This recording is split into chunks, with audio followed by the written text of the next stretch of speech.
Hello बच्चों, कैसे हो। चैप्टर 3 इकोनॉमिक्स को अब डिस्कस करेंगे।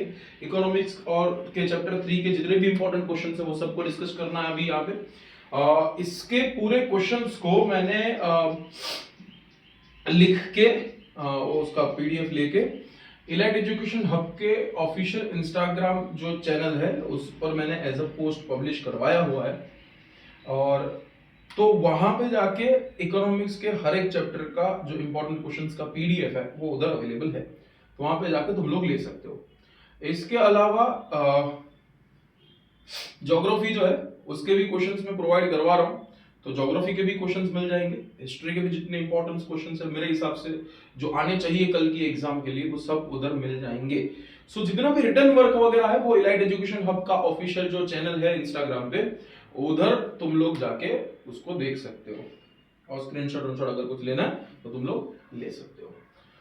सो अब डिस्कस करते हैं इकोनॉमी का चैप्टर नंबर 3, जहां पे हम सबसे पहले टोटल 6-7 क्वेश्चंस है उसको डिस्कस करना है। और वही क्वेश्चंस फॉर मैं आप लोग को एक बता भी दूं जो आपके लिए वो बनाया हुआ है।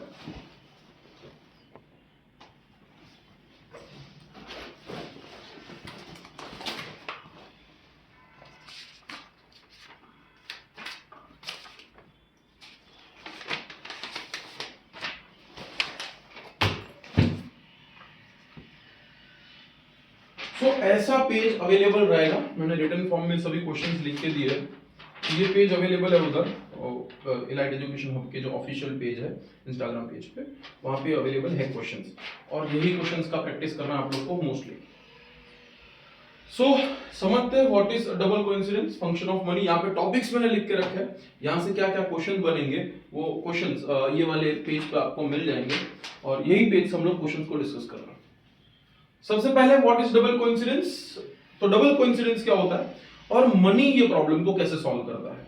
ठीक है, first foremost question, what is double coincidence of want and how many solves the problem. यही क्वेश्चन को घुमा के इस तरह से भी पूछा सकता है कि explain the function of money as a medium of exchange. So first question अभी डिस्कस कर रहे हैं,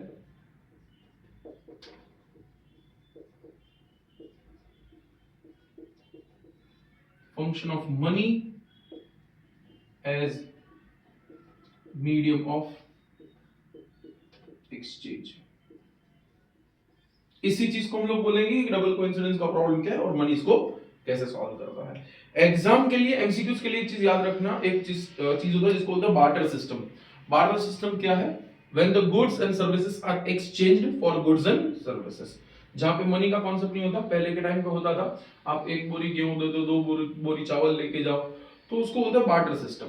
और वहां पे एक प्रॉब्लम आता था, वो प्रॉब्लम क्या है कि सपोज मुझे मेरे पास गेहूं एक्स्ट्रा है और मुझे कॉटन चाहिए, तो मुझे पहले तो वैसे इंसान को ढूंढना पड़ेगा कि एक तो मेरे पास जो है वो चाहिए उसको, और दूसरा उसके पास जो है वो चाहिए मुझको।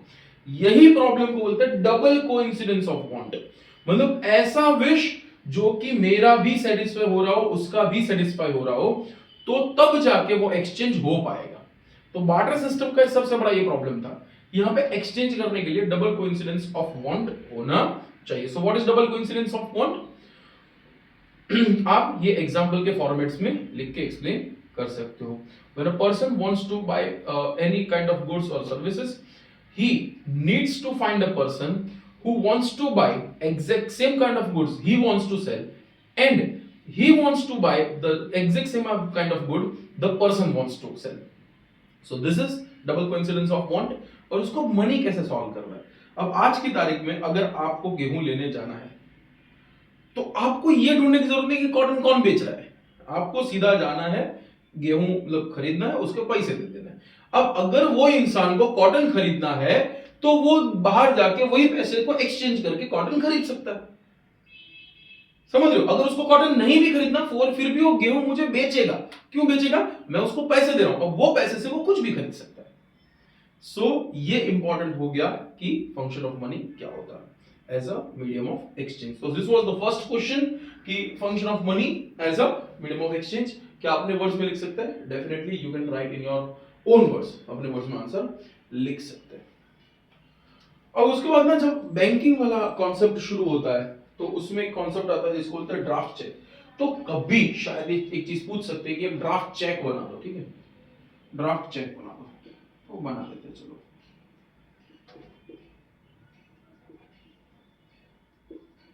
मैंने वो जो क्वेश्चन आप लोग को देके रखा है वो मैं एक बार आपके सामने रीड कर लेता हूँ। ये क्वेश्चन है, मैंने खुद बनाया हुआ है कि make a draft cheque of mister Vasant Gohil paying 50,000 rupees to mister Roshan Gupta from Bank of India account. Bank of India के अकाउंट से मिस्टर रोशन गुप्ता जो है वो किसको पेमेंट कर रहा है, मिस्टर वसंत गोहिल पेमेंट कर रहा है रोशन गुप्ता को 50,000 रुपए। इसका चेक बनाया है ड्राफ्ट। तो चेक कैसे बनाएंगे? चेक बनाने के लिए रेक्टेंगुलर ये बनाना जरूरी होता है, ठीक है। और यहाँ पे क्या होता है, हम लिखते हैं यहाँ पे अकाउंट पे, ये दो जो हम लोग लाइन मार्क करते हैं उसका यही मतलब होता है कि अकाउंट मतलब पे करना होता है।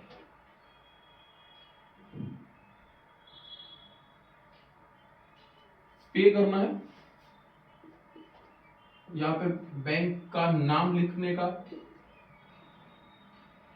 यहाँ पे डेट लिखने का। अब डेट कैसे लिखने का, इस तरह से प्रॉपर 8 डिजिट में डेट लिखने का। यहाँ पे टू करके जिस भी इंसान को आप सेंड करने वाले हो पैसा, ये आएगा रिसीवर्स नेम, किसको भेज रहे हो।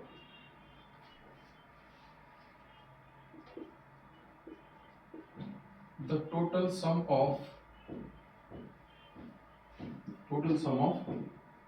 रुपीज, वर्ड्स में लिखना है कितने रुपीज भेजने हैं, और यहाँ पे जो रुपीज लिखने हैं आपको वो लिखने हैं, अमाउंट जो होता है वो आपको यहाँ पे नंबर्स में लिखना होता है, यहाँ पे नंबर्स में लिखना है।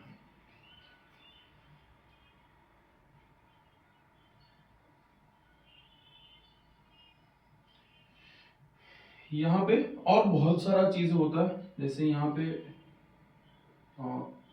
बैंक नेम आता है,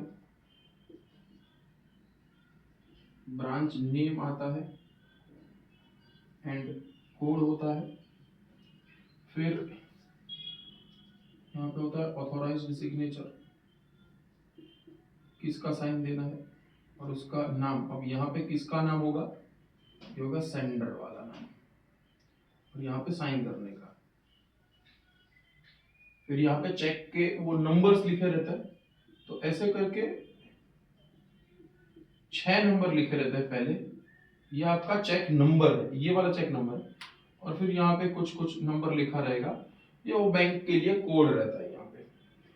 सो फिर से एक बार ये चेक एक बार समझा रहा हूँ, कभी अगर पूछ लिया तो आप लोग को आना चाहिए। यहाँ पे डेट लिखते हैं, यहाँ पे रिसीवर का नाम लिखना होता है, बैंक का नाम ऊपर लिखना होता है, बैंक का नाम फिर से यहाँ पे भी लिखना होता है, ब्रांच नेम और उसका कोड आता है। यहाँ पे कितने रुपए देने, वर्ड्स में इधर लिखना है, नंबर्स में इधर लिखना है, और ऑथोराइज जो साइन होता है वो इधर, और वो जो इंसान जो जिसका ये अकाउंट है उसका नाम इधर लिखा रहेगा।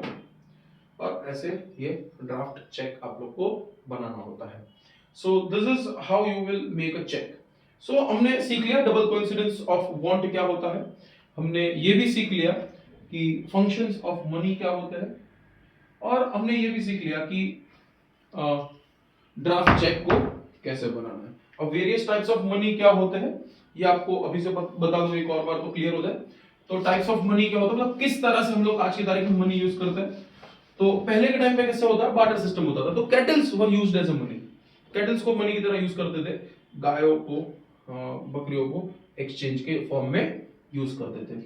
तो उसके बाद आया राजाशाही, राजाशाही में कॉपर्स, सिल्वर, गोल्ड के कॉइन्स बनने लगे और वो एक्सचेंज होने लगे। उसके बाद आज की तारीख में आ रहा है बैंक नोट्स। तो bank note is also one of the form of money. तो बैंक नोट्स में पेपर करेंसी आना शुरू हो गया।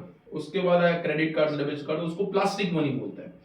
उसके अलावा बैंक के अंदर रहा हुआ हमारा जो डिपॉजिट्स है, they are also form of currency. और अभी जो हमने देखा है वो चेक भी एक टाइप का करेंसी रहता है। चेक करेंसी क्यों रहता है, क्योंकि आपके बैंक के अकाउंट में वो पैसा पड़ा है, आपको चेक को एक्सचेंज कर सकते हो, चेक के बदले में आपको गुड्स मिल सकते हैं। तो यहाँ पे चेक को भी मनी कहा जा सकता है। ठीक है, बैंक का बात हो गया, 3-4 इंपॉर्टेंट क्वेश्चन डिस्कस हो गए। अब समझना है क्रेडिट लोन्स का जो कॉन्सेप्ट रहता है बैंक में वो क्या रहता है, और ये चैप्टर का one of the most important question वो समझते हैं। तो क्वेश्चन नंबर 4,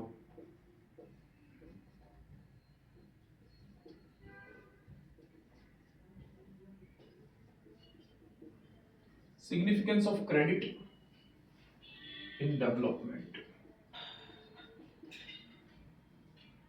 एक एग्जांपल के साथ बताना होता है significance of credit in development. Development के लिए क्रेडिट कैसे वर्क करता है।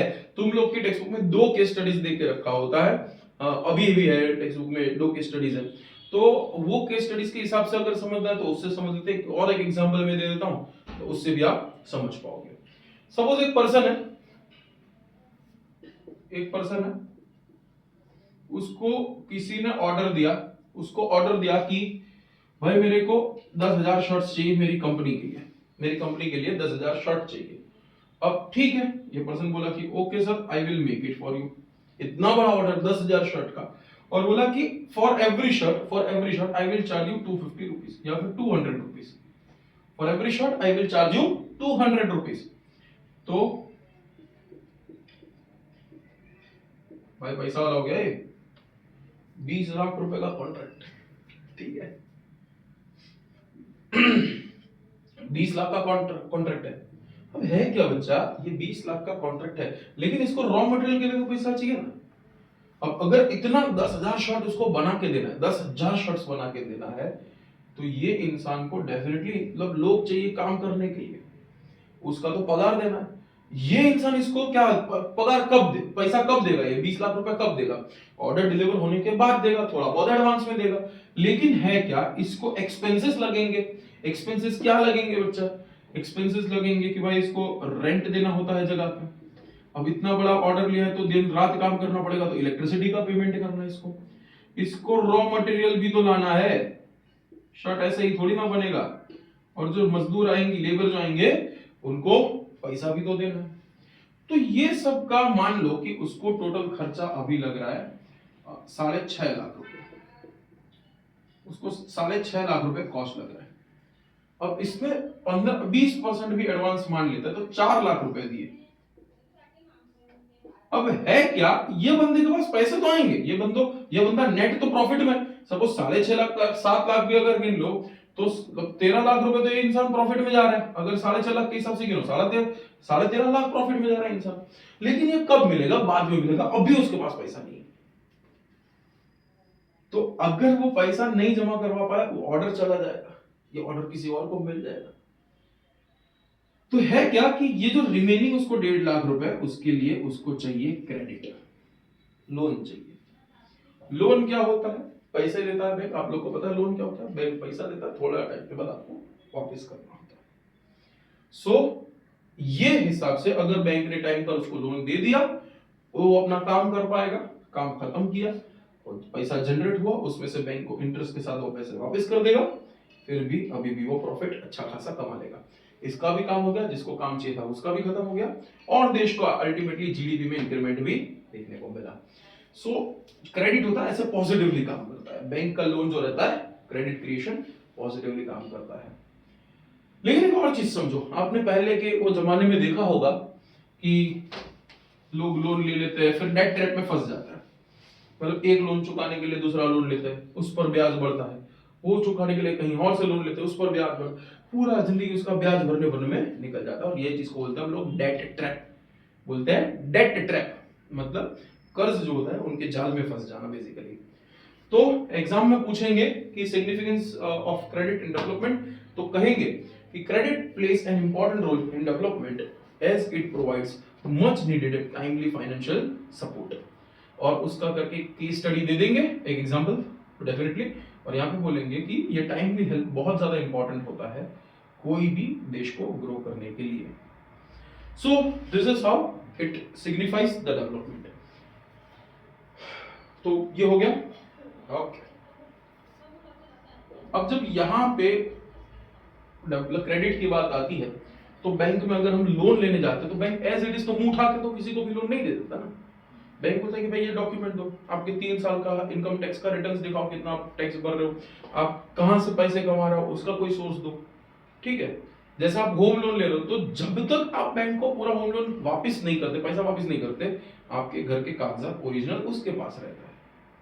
मतलब अगर आपने टाइमली पेमेंट नहीं किया तो आपका घर जो है वो लोग वापस ले लेंगे। ये चीज को बोलते हैं कोलेटरल। क्या बोलते हैं? कोलेटरल। कोलेटरल मतलब कुछ ऐसा बीच में रखना है जिसके बेसिस पे, जिसकी सिक्योरिटी के बेसिस पे आपको पैसा दिया जा सके, पैसा मिल सके आपको, उस चीज को हम लोग बोलते हैं कोलेटरल। ठीक है, यहां पे समझेंगे अब नीड ऑफ कोलेटरल, कि कोलेटरल का नीड क्या है, what is need of collateral, ये बैंक लेती क्यों है हमसे। ठीक है, और इसकी वजह से क्या क्या प्रॉब्लम्स होते हैं वो भी हम लोग को समझना है। तो नीड ऑफ कोलेटरल क्या होता है बेटा? It guarantees timely payment of loans, repayment of loans. Timely repayment of loans को गारंटी करता है, इंसान के ऊपर रिस्पॉन्सिबिलिटी दे देता है कि भाई अगर तूने पैसा नहीं दिया ये चीज बेच दूंगा मैं, तो वो टाइमली रीपेमेंट की अश्योरिटी देता है। दूसरा, if person fails to repay,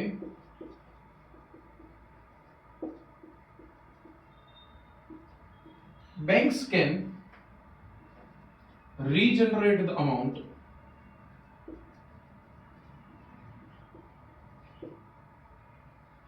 hence can avoid losses। Loss को अवॉइड कर सकती है बैंक्स अगर कोलेटरल साथ में है। और दूसरा क्या बच्चा, समझो कि आप लोग मेरे पास आए कि सर लाख रुपए चाहिए, 2 लाख रुपए से 10 लाख रुपए चाहिए। ठीक है, बैंक दे देता है, ये लो 10 लाख रुपए। अब मैं किस भरोसे पे आपको दूं, किस भरोसे पे दूं?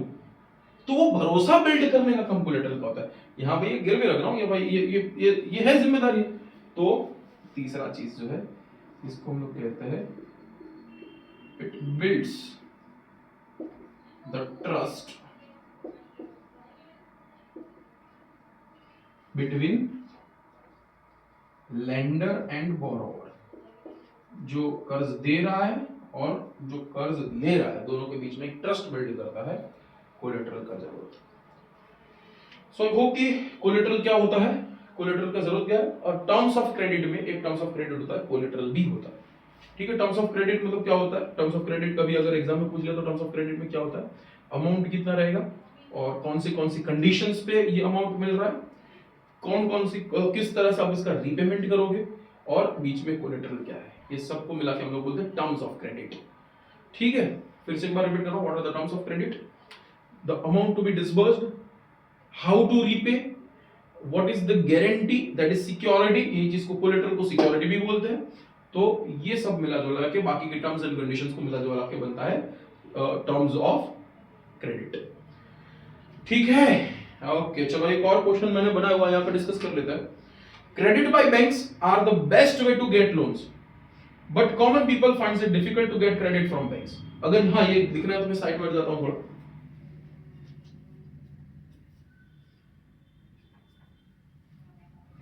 So credit by banks are the best way to get loans, but common people find it difficult to get credit from banks.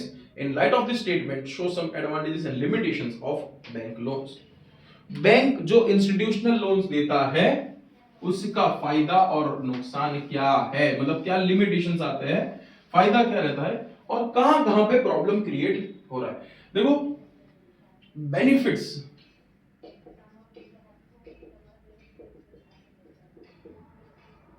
of getting a loan from bank, अगर बैंक कोई लोन देता है तो बेनिफिट क्या रहता है बेटा? सबसे पहला बेनिफिट रहता है कम ब्याज दर होता है। अगर बाकी अनऑर्गेनाइज सेक्टर में जाओ आपको 20%, 25%, 30% कभी कभी हो जाता है, लेकिन बैंक बोलता है 9.5%, 10% दे दो भाई। ठीक है, so benefits of getting a loan from the bank,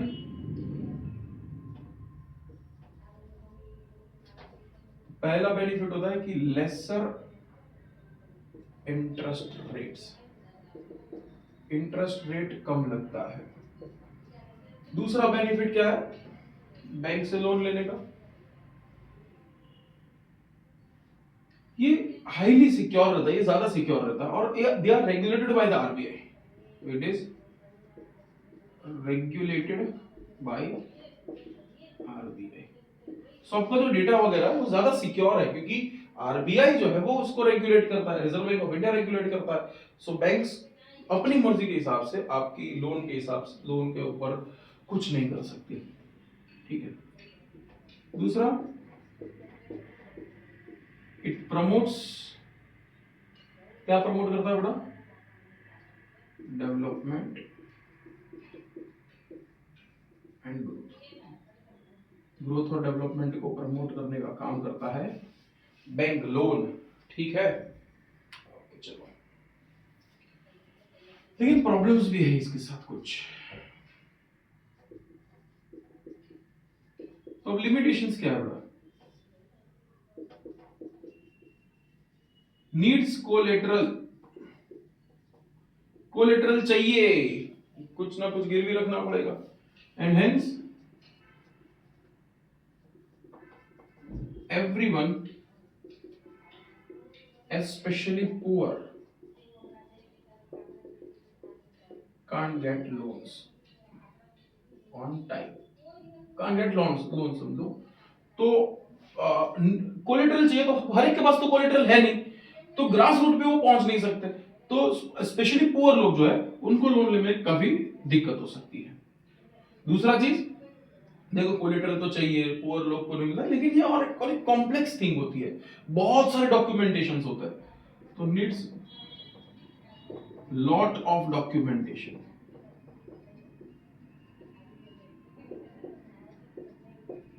and hence it is very complex process, बहुत सारा डॉक्यूमेंटेशन चाहिए और इसीलिए बहुत कॉम्प्लेक्स प्रोसेस हो जाता है। और जो इलिटरेट इंसान है, जो इतना नहीं पढ़ पाया, तो उसको ये दिक्कत हो सकती है।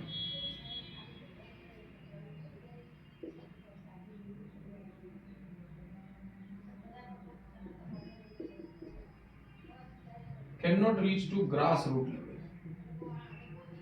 ग्रास रूट लेवल पे जो लैंडिंग होती है, जैसे फार्मिंग लेवल पे जो लैंडिंग होती है, वहां पे रिस्क ज्यादा रहता है और ज्यादा रिस्क पे बैंक जनरली लोन्स देती नहीं, और एक्चुअली सबसे ज्यादा लोन्स उन्हीं को चाहिए, तो वहां से जो लोन्स जिनको मिलना चाहिए उनको नहीं मिल पाता।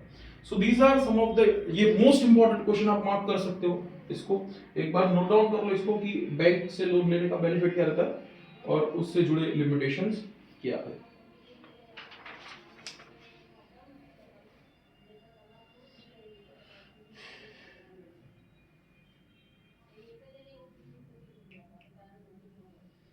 ओके, अब लास्ट के 2 क्वेश्चंस बाकी हैं ये टॉपिक से। अब समझना है फॉर्मल एंड इनफॉर्मल क्रेडिट क्या होता है, फॉर्मल एंड इनफॉर्मल क्रेडिट, या फिर ऑर्गेनाइज क्रेडिट, अनऑर्गेनाइज क्रेडिट क्या होता है। इसके अलावा यही क्वेश्चन को loans from the banks and loans from the unorganise sector का डिफरेंशिएट करके भी पूछ सकते हैं।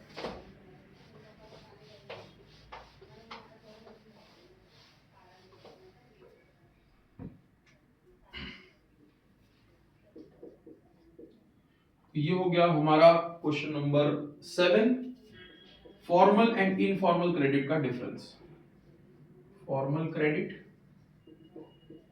And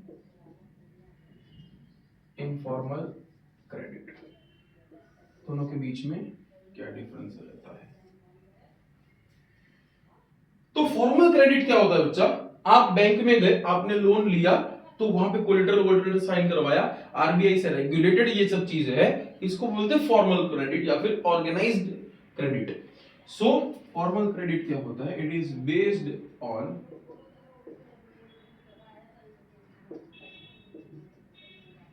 rules and regulations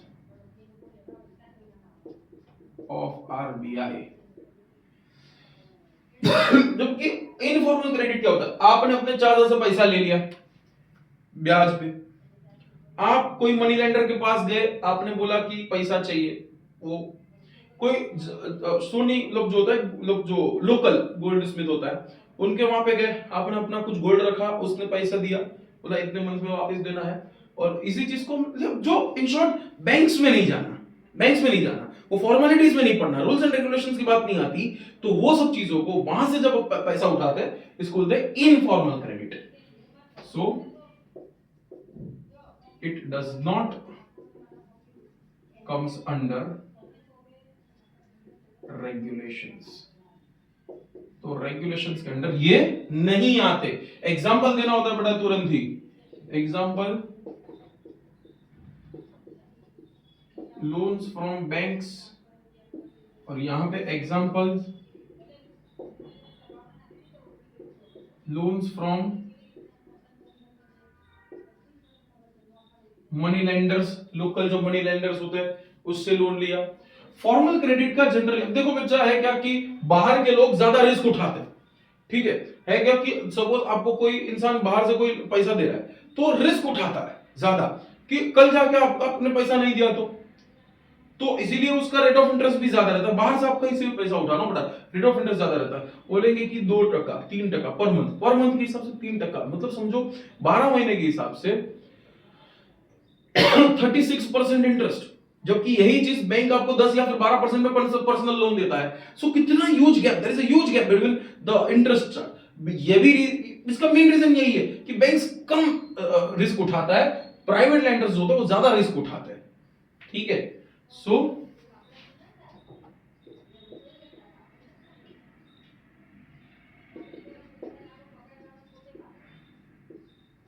their lending rates are low, lending rates कम रहता है। lending rates मतलब यही बड़ा इंटरेस्ट ना, lending rates are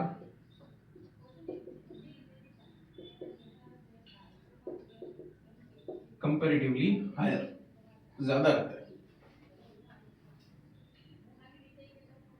अब देखो है क्या कि फॉर्मल क्रेडिट में जो मैंने बोला कि डेट ट्रैप का कॉन्सेप्ट थोड़ा कम आता तो है, इसमें भी आता है लेकिन इसमें ज्यादा आता है।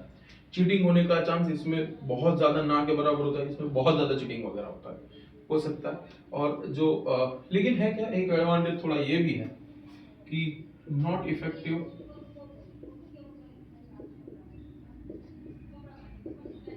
For poors and at lower level. लोग इनिशियल मतलब पैसे इसी वजह से लेते हैं क्योंकि यहां से नहीं मिल पाते, क्योंकि बहुत ज्यादा कोलेटरल वगैरह चाहिए।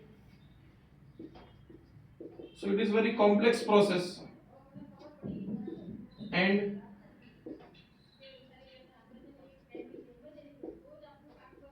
Needs collateral. और ये क्या है, ये ग्रास रूट लेवल पे लैंडिंग कर सकते हैं, लोकल लेवल पे पैसा देते हैं। सो they give credits to poor and at lower level too। और ये प्रोसेस काफी इजी होता है, फटाफट से लोन मिल जाता है। So it is easy process and may not require collateral, शायद ना भी चाहिए, वो तो लेंडर पे डिपेंड करता है कि वो कुछ गिरवी रखवाता है या फिर नहीं रखवाता, ठीक है। So this is the difference between formal credit informal credit. मेरे हिसाब से one of the most important question ये भी हो सकता है बैंक एग्जाम के हिसाब से, तो इसको एक बार फटाफट से देख लो, एक बार चलो लिख लो अगर लिखना है तो।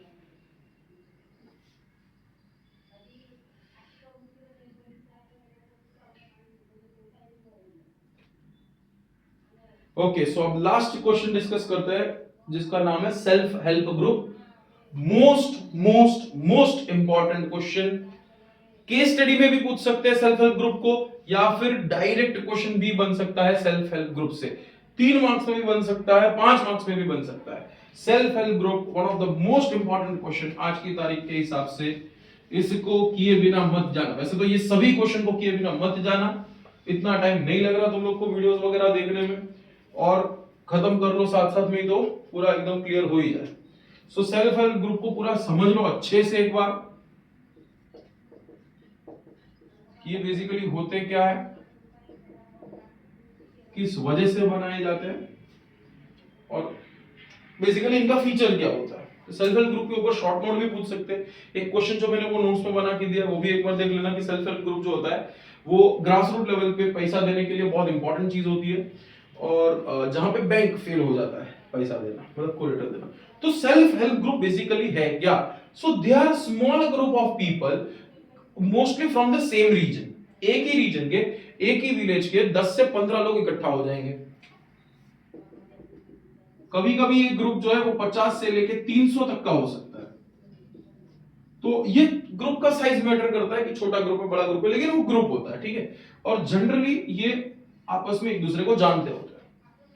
अब ये ग्रुप क्या करेंगे, ये करेंगे पैसा इकट्ठा।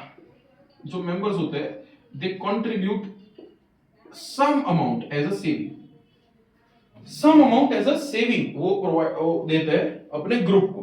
ये ग्रुप क्या करता है, ये ग्रुप एक बैंक अकाउंट मेंटेन करता है, और ये जो पैसा होता है वो बैंक में जमा करता है, डिपॉजिट करता है, और वहां से कभी कभी ये ग्रुप इन्वेस्ट भी करता है, और वहां से ये लोग प्रॉफिट अर्न करते हैं।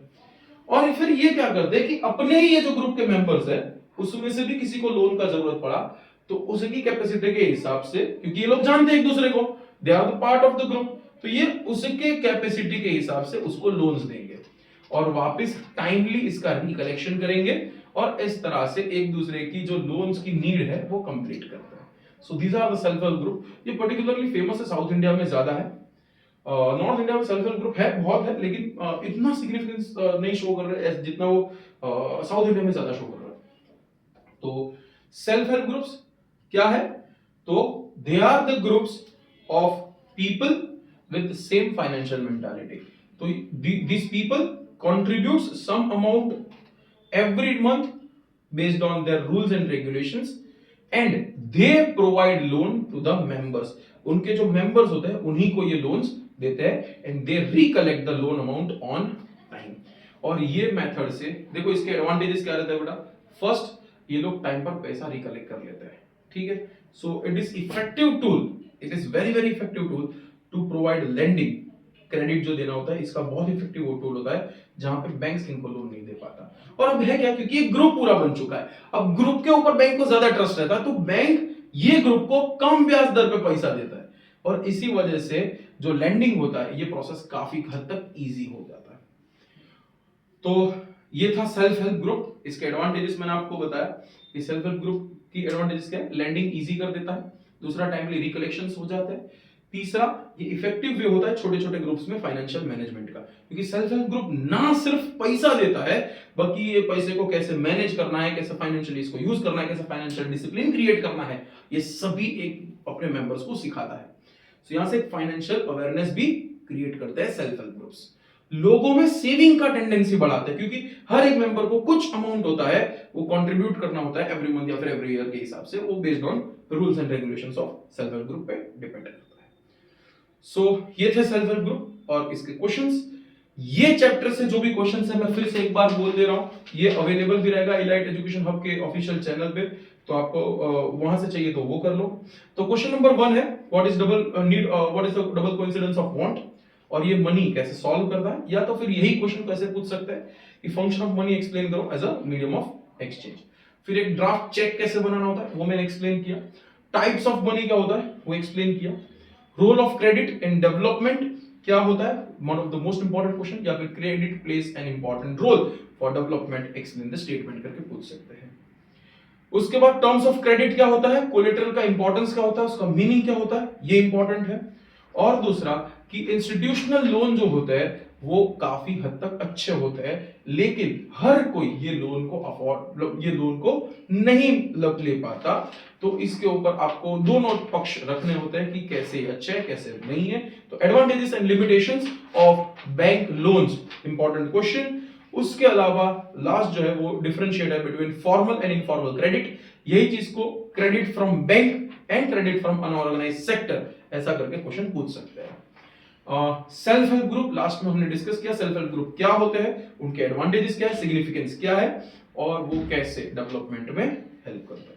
So this was the questions that we need to revise from this chapter 3 money and credit of economics. अगर इसमें से कुछ भी समझ में ना आया हो, कुछ भी अगर प्रॉब्लम हो, कमेंट सेक्शन में लिखिए। आपके जो लाइक्स, आपके कमेंट्स है वो मुझे बहुत मोटिवेट कर रहे हैं। इवन कल रात को प्रॉपर्ली सोया भी नहीं हूँ और अभी जस्ट बाहर जो स्कूल से आया हूँ और सीधा ये वीडियोस बनाने लग रहा हूँ। तो यही मोटिवेट कर रहा है। आप लोग के जो कमेंट्स मिल रहे हैं मैं पढ़ता हूँ, रिप्लाई भी करता हूँ जहाँ जहाँ पॉसिबल होता है। सो देखते रहिए, कमेंट करते रहिए और पढ़ते रहिए अच्छे से। ये सब क्वेश्चंस को कंप्लीट करना है आपको अभी आज ही। So see you in the next lecture where हम लोग chapter number 4 of economy revise करेंगे अभी आज ही।